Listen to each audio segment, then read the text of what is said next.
I must have been 6 or 7 when I lived in Lebanon.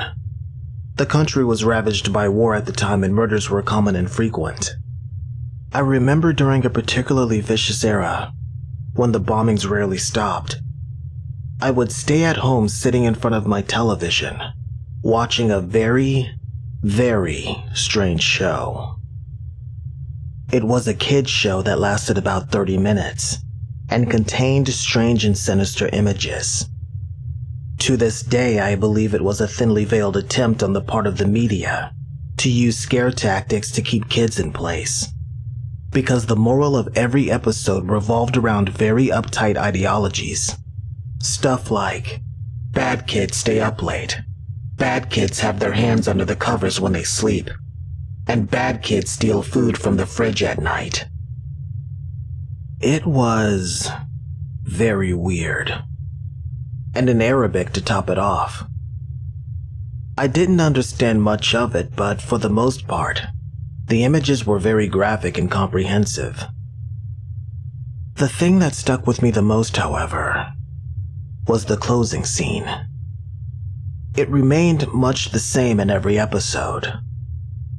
The camera would zoom in on an old rusted closed door.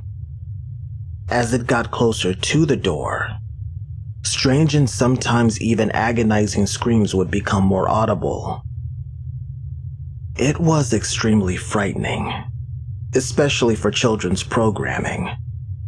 Then a text would appear on the screen in Arabic reading, "That's where bad kids go." Eventually, both the image and the sound would fade out, and that would be the end of the episode.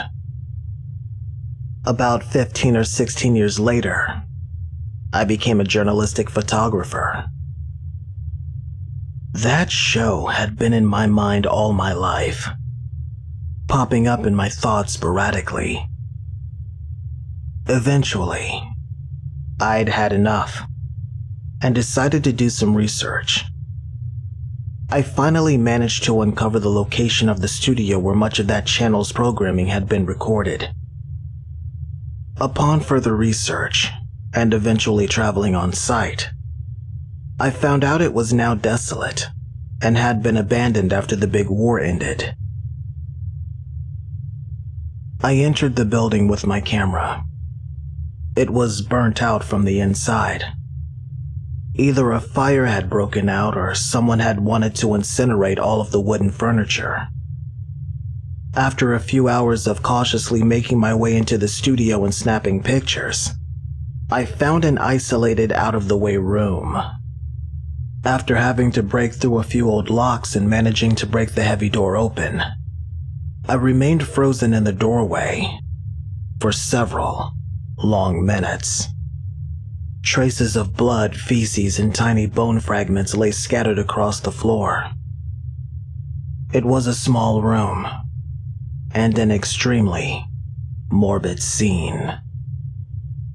What truly frightened me, though, what made me turn away and never want to come back, was the bolted, caged microphone hanging from the ceiling in the middle of the room.